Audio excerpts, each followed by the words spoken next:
হযরতে বেলাল রাদিয়াল্লাহু তাআলা আনহু কত বড় মাপের একজন সাহাবী। হযরতে বেলাল রাদিয়াল্লাহু তাআলা আনহু নবীজির জন্য কেমন পাগল ছিলেন। যেই বেলাল রাদিয়াল্লাহু তাআলা আনহু নিজে কত কষ্ট পেয়েছেন, তারপরেও ইসলাম ধর্ম ছাড়ে নাই। উমাইয়া ইবনে খলফ বেলালের পিঠের উপর পাথর দিয়েছে, বুকের উপর পাথর দিয়েছে, পাথরের আঘাত দিয়েছে এবং চাবুকের আঘাত দিয়েছে, আর বলেছে বেলাল এখনো সময় আছে, তুমি কালিমা ছেড়ে দাও, মুহাম্মাদের ধর্ম তুমি ছেড়ে দাও। বেলাল বলে আমার জীবন চলে যাবে, আমি তারপরেও মুহাম্মাদের ধর্ম ছাড়তে রাজি নাই, ইসলাম ধর্ম ছাড়তে রাজি নাই।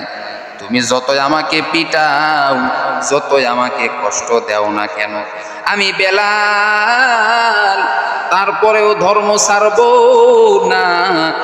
আল্লাহর ইবাদত করা তারপরেও আমি বেলাল ছাড়ব না, তারপরেও আমি রসুলের প্রতি দরুদ পড়া ছাড়ব না। হযরতে বেলালকে এমন ভাবে আঘাত দেওয়া হলো, উত্তপ্ত গরমের মধ্যে বালির মধ্যে বেলালকে শোয়া দিল। বেলালের পিঠ পুড়ে ছারখার হয়ে গেল, তারপরেও বেলাল ইসলাম ধর্ম ছাড়ল না। কে সেই বেলাল? যেই বেলালের আজান না হওয়া পর্যন্ত ফজর হইত না।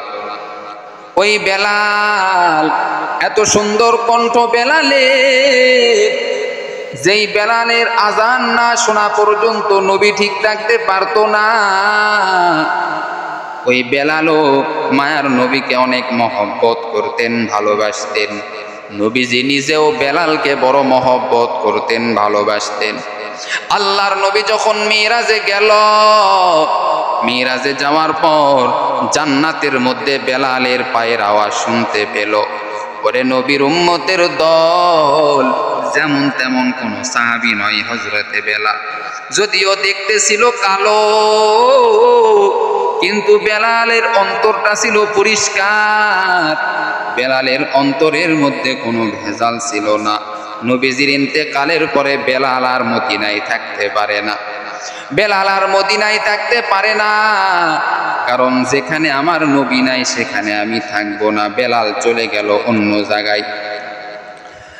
অনেক দিন পরে বেলাল স্বপ্ন দেখতেছে, মায়ার নবী বেলালকে বলতেছেন, ও বেলাল, তুমি আমার কাছ থেকে চলে গেছো অনেক দিন আগে।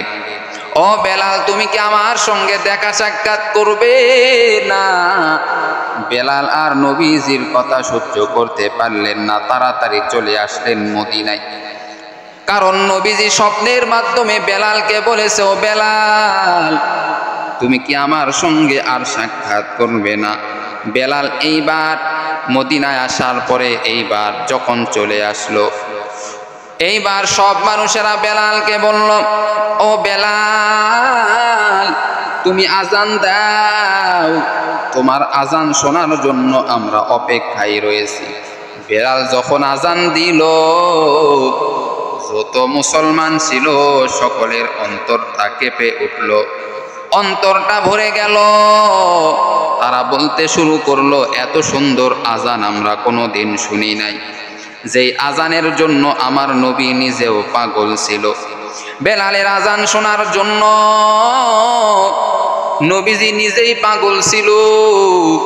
বেলালের আজান না শোনা পর্যন্ত নবী ঠিক থাকতে পারতো না। ওরে নবীর আশিক উম্মতের দল, ওই বেলাল নবীজির আদর্শ সুন্নাত এত পালন করেছে, যখন গোসলখানায় যাইতেন টুপিটা মাথার উপরে রাখতেন। বেলালকে বলা হলো, ও বেলাল, তুমি তোমার টুপিটা খোলো না কেন গোসলখানায় গিয়ে? বেলাল বলে, ওগো ভাইজান, আমার নবীর সুন্নাত, আমি টুপিটা খুলে রাখবো। আর যদি আমার মৃত্যু হয়ে যায়, আল্লাহর কাছে নবীর সুন্নত নিয়ে আমি দাঁড়াইতে পারবো না। এজন্য আমি বেলাল গোসল করতে এসেও টুপি মাথা থেকে ফালাই না। ওরে নবীর উম্মতের দল, মনটা কি চাই না ওই বেলালের মতো ঈমান নিয়া কবরে যাইবা? মনটা কি চাই না খালিদ বিন ওয়ালিদের মতো ঈমান নিয়া কবরে যাইবা?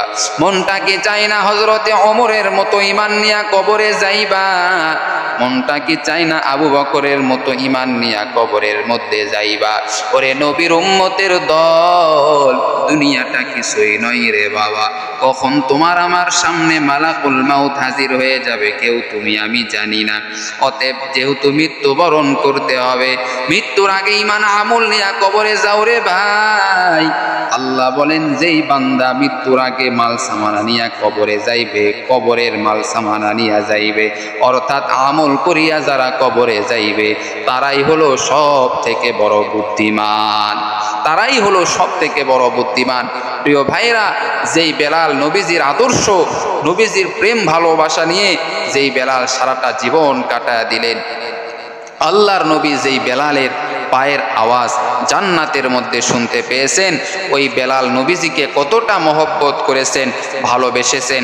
নবীজির সুন্নাতের পোশাক কখনো বেলাল শরীর থেকে ফালাই নাই।